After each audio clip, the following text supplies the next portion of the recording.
Hey guys, आप सभी का स्वागत है मेरे यूट्यूब चैनल पे।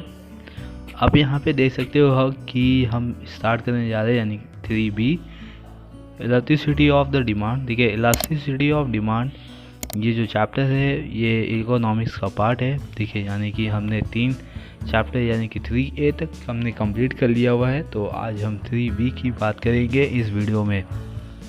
तो चलिए आइए, इलेक्ट्रिसिटी ऑफ डिमांड होता क्या है ये मैं आपको पहले एक्सप्लेन कर दूँ। यानी कि मैं पहले इसका इंट्रो पार्ट दे देता हूँ कि हमने लास्ट लेक्चर में क्या किया हुआ है। लास्ट लेक्चर में हमने प्राइस ऑफ कमोडिटी देखा था, change in a demand, variation in a demand, ठीक है, जिसके बेस पे आपका डिमांड फॉल होता है, प्राइस राइज होता है। और रिलेशन बिटवीन देखा था हमने price and the quantity demand के बारे में। लेकिन ये जो कॉन्सेप्ट है आपका डिमांड एनालिसिस, इसको एक्सप्लेन किया गया था प्रोफेसर एल्फ्रेड मार्शल, ठीक है। इन्होंने इस डिमांड एनालिसिस के बेस पे इलेक्ट्रिसिटी ऑफ डिमांड को भी एक्सप्लेन किया हुआ है। तो चलिए यहाँ पे कॉन्सेप्ट देख लेते हैं हम। यहाँ पे इलास्टिसिटी ऑफ डिमांड का मीनिंग क्या होता है। ये एक तरह का आपको इंडिकेट करता है कि जो रिस्पॉन्सिवनेस होता है किसी एक वेरिएबल का और चेंज होता है दूसरे वेरिएबल पे, यानी कि जो एक वेरिएबल का इफेक्टेड या एक वेरिएबल चेंज होता है तो उसके बेस पे दूसरा वेरिएबल भी चेंज होता है। जैसे हमने इससे पहले वाले चैप्टर में देखा था कि ये जो एक फैक्टर होता है उसके बेस पे दूसरा फैक्टर डिफ़र करता है। तो उसके बेस पे यहाँ पे बताया गया है कि इलास्टिसिटी ऑफ डिमांड ये रिफ़र करता है degree of responsiveness of quantity demand to a change in its price और एनी अदर फैक्टर्स, ठीक है। तो यहाँ पे according to the Alfred Marshall क्या बताते हैं कि इलास्टिसिटी ऑफ डिमांड क्या है, एक तरह का ग्रेट और small according to the amount demand which rise much at a little for a given fall in a price, quantity demand fall much और little for a given rise in a price. ये मैं आपको concept इससे पहले वाले video यानी कि इससे पहले वाले चैप्टर में एक्सप्लेन कर दिया हूँ कि जैसे ही आपके क्वांटिटी डिमांड जो होता है वो प्राइस के बेस पे होता है। प्राइस अगर हाई होगा तो आपका क्वांटिटी डिमांड क्या होगा, लो होगा। जब क्वांटिटी डिमांड या प्राइस ज़्यादा होगा तो क्वांटिटी डिमांड कम होगा, और प्राइस कम होगा तो क्वांटिटी डिमांड ज़्यादा होगा। यानी कि यहाँ पे inverse relationship between the price and quantity demand है। ये आपको एल्फ्रेड मार्शल समझाना चाहते हैं। तो यहाँ पे उन्होंने आपको परसेंटेज के बेस पे समझाया है कि quantity demand of a commodity ये चेंज होगा तो परसेंटेज प्राइस भी चेंज होगा। Type of the elasticity of demand यहाँ पे दिया गया है। There are the 3 types of the quantity elasticity of demand. First one यहाँ पे इनकम, कॉस्ट एंड प्राइस ये दिया हुआ है। फर्स्ट यहाँ पे दिया है इनकम इलेक्ट्रिसिटी। यहाँ पे बताया है कि सेम कॉन्सेप्ट है कि it refers to degree of responsiveness of change in a quantity demand to a change in a income, ठीक है। Other factor including price remain unchange, ठीक है। इसको एक्सप्रेस किया गया है यहाँ पे सिंबॉलिक फॉर्म में। जैसे यहाँ पे आप देख सकते हो EY लिखा हुआ है। EY का मतलब हो सकता है यहाँ पे electricity income, percentage change in the quantity demand, percentage change in the price, ठीक है। अगर इसको हम सिंबॉलिक फॉर्म में देखें तो EY इक्वल्स टू परसेंटेज दिया गया है। Delta Q and delta Y दिया हुआ है। Y रिप्रेजेंट कर रहा है आपका इनकम से और Q रिप्रेजेंट कर रहा है क्वांटिटी से। नेक्स्ट यहाँ पे इसको हम सेपरेटली कर लेंगे तो हमें इसका एक इक्वेशन मिल जाएगा। तो यहाँ पे डेल्टा रिप्रेजेंट कर रहा है कि represent change, Q original demand, Y और income, delta Q change in demand quantity and delta Y change in income of the consumer. ये यहाँ पे कॉन्सेप्ट आपको दिया गया है, ठीक है। बहुत ही अच्छे से यहाँ पे एक्सप्लेन किया गया है इनकम इलेक्ट्रिसिटी में। यहाँ पे आपको कुछ एडिशनल इन्फॉर्मेशन गिवन है जिसके बेस पे आप समझ सकते हो कि इनकम इलेक्ट्रिसिटी के अंदर 3 पार्ट आते हैं। एक तो पॉजिटिव होता है, दूसरा नेगेटिव एंड तीसरा जीरो होता है।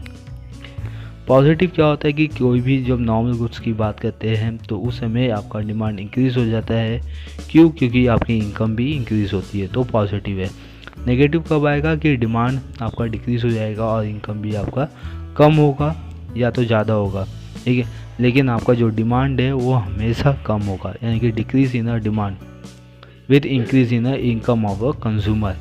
0 में सेम यहाँ पे क्या होगा कि जो नेसेसरी गुड्स है, ठीक है, यहाँ पे नेसेसरी गुड्स यानी कि जो हमें चाहिए, हम उसकी रिक्वायरमेंट है, जैसे कि नमक, ये नेसेसरी गुड्स है, तो डिमांड रिमेन कांस्टेंट, वो कांस्टेंट ही रहेगा अगर आपका इनकम इंक्रीज होता है तो, ठीक है। तो 3 कॉन्सेप्ट देगा, पॉजिटिव में नॉर्मल गुड्स होगा, नेगेटिव में इन्फेरियर गुड्स होगा, और 0 में नेसेसरी गुड्स होगा। ओके, आते हैं अभी सेकेंड कॉन्सेप्ट, क्रॉस इलेक्ट्रिसिटी। देखिए जो क्रॉस में होगा, क्रॉस मतलब यहाँ पे हम सब्स्टिट्यूट गुड्स की भी बात कर सकते हैं या तो कॉम्प्लीमेंट्री गुड्स की। क्रॉस इलेक्ट्रिसिटी आपको रिप्रेजेंट करता है कि जो सब्स्टिट्यूट गुड्स होते हैं, देखिए सब्स्टिट्यूट गुड्स में क्या आएगा, जैसे कि टी एंड कॉफ़ी, ठीक है, तो ये सब क्या आपके सब्स्टिट्यूट गुड्स है। और कॉम्प्लीमेंट्री में यानी कि एक कमोडिटी के बेस पे दूसरा कमोडिटी क्या होता है, जॉइंट होता है, जैसे कि petrol and fuel, petrol and bike या 4 व्हीलर हम बोल सकते हैं। यहाँ पे ई सी दिया हुआ है, ई का मतलब होता है आपका इलेक्ट्रिसिटी एंड सी का मतलब क्रॉस। तो percentage change in quantity demand of A and percentage change in price of B, ठीक है। अगर हम किसी कमोडिटी यानी कि जैसे कि फॉर एग्जांपल हम बाइक और पेट्रोल की बात करें, बाइक तो हम परचेस कर लेंगे, उसमें कोई नहीं है, उसका डिमांड है तो उसको हम परचेस कर लेंगे। लेकिन सेकेंड कॉन्सेप्ट आता है कि उसको रन करने के लिए हमें चाहिए पेट्रोल, और पेट्रोल का प्राइस अगर राइज हो गया तो उसका डिमांड फिर क्या होगा, बाइक का कम हो जाएगा, क्योंकि पेट्रोल का प्राइस ज़्यादा है तो उतना एक्सपेंसेस कौन बियर करेगा। तो इसीलिए जब आपकी quantity demand of A change होगी तो क्वांटिटी डिमांड बी भी चेंज होगी, या तो जब बी चेंज होगी तो ए भी चेंज होगा। तो यहाँ पे आपको सिंबॉलिक फॉर्म में एक्सप्लेन किया गया है। ओके, तो ये सिंबॉलिक फॉर्म है, आप इसको रीड कर सकते हो। तो आते हम न्यू कॉन्सेप्ट पे, यानी कि जो अपना दिया हुआ यहाँ पे न्यू कॉन्सेप्ट ईडी, यानी कि ईडी मतलब होता है कि जहाँ पे आपका डिमांड चेंज होगा, ठीक है, वहाँ पे हम इसको ईडी बोलते हैं, यानी कि इलेक्ट्रिसिटी ऑफ डिमांड।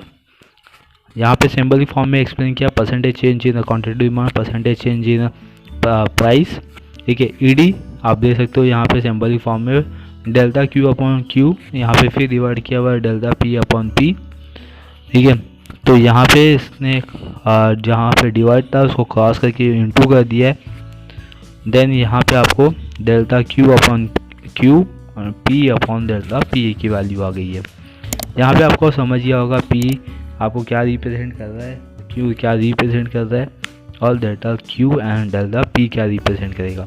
क्योंकि जो डेल्टा आ गया उसका मतलब होता है कि चेंज इन अ प्राइस, ठीक है, और डेल्टा क्यू आ गया तो चेंज इन अ क्वान्टिटी, और क्यू मतलब ओरिजिनल क्वांटिटी डिमांड हो जाएगा एंड पी ओरिजिनल प्राइस हो जाएगा। तो ये यहाँ पे कॉन्सेप्ट है जहाँ पे क्रॉस इलेक्ट्रिसिटी के बेस पे हम ये 2 पार्ट याद रख सकते हैं कि कॉम्प्लीमेंट्री गुड्स और सब्स्टिट्यूट गुड्स को हम यहाँ पे इंक्लूड कर सकते हैं। Because complementary goods and substitute goods में क्या होता है कि आपको क्रॉस इलेक्ट्रिसिटी करना पड़ता है। क्रॉस मतलब कि जैसे ही एक कोई भी प्रोडक्ट का डिमांड चेंज होगा या उसका प्राइस चेंज होगा तो दूसरा फैक्टर उस पर डिफ़र करेगा, ठीक है। आप इतना याद रखिए, जैसे कि अगर प्राइस कॉफ़ी की ज़्यादा हो जाए तो सब लोग टी रिफ़र करेंगे, अगर टी की सबसे ज़्यादा हो गई तो सब लोग कॉफ़ी रिफ़र करेंगे, ठीक है। या तो फॉर एग्जांपल किसी सॉफ्ट ड्रिंक जो सेम दिखता है, सेम सब कुछ है उसके अंदर, तो किसी एक सब्स्टिट्यूट गुड्स की वैल्यू इंक्रीज हो जाए तो दूसरे सब्स्टिट्यूट गुड्स को हम परचेस करना चालू कर देंगे, ठीक है। तो सब्स्टिट्यूट गुड्स और कॉम्प्लीमेंट्री यानी कि जो एक कमोडिटी दूसरे कमोडिटी के बेस पे डिफ़र करता है। तो ऐसे बहुत सारी चीज़ें जो डिफ़र करते हैं, पेट्रोल बाइक हो गए, 4 व्हीलर्स हो गए, ठीक है। तो ये आपके कॉन्सेप्ट है जो आपको समझना है। तो बस इस चैप्टर में हम इतने ही करेंगे, यानी कि जो चैप्टर हमने स्टार्ट किया हुआ है इलेक्ट्रिसिटी ऑफ डिमांड 3B, तो इसके अंदर हमने बस इतना पार्ट देखना है, ठीक है। इसके आगे मैं और वीडियो लेके आऊँगा क्योंकि मैं चाहता हूँ कि आपको कम टाइम में ज़्यादा से ज़्यादा मैं सिलेबस कवर करवा दूँ, ठीक है। तो चलिए बस आज के लिए इतना, मिलते हैं हम नेक्स्ट वीडियो में और सेम चैप्टर के साथ। तो थैंक यू फॉर वॉचिंग। अगर मेरा वीडियो आपको अच्छा लग रहा है तो लाइक कर दीजिए, ठीक है, और सब्सक्राइब भी कर दीजिए और बेल आइकन को भी प्रेस कर लीजिए ताकि आपको हर एक सब्जेक्ट का नोटिफिकेशन मिलता रहे। तो thank you for watching and keep safe, keep watching my channel.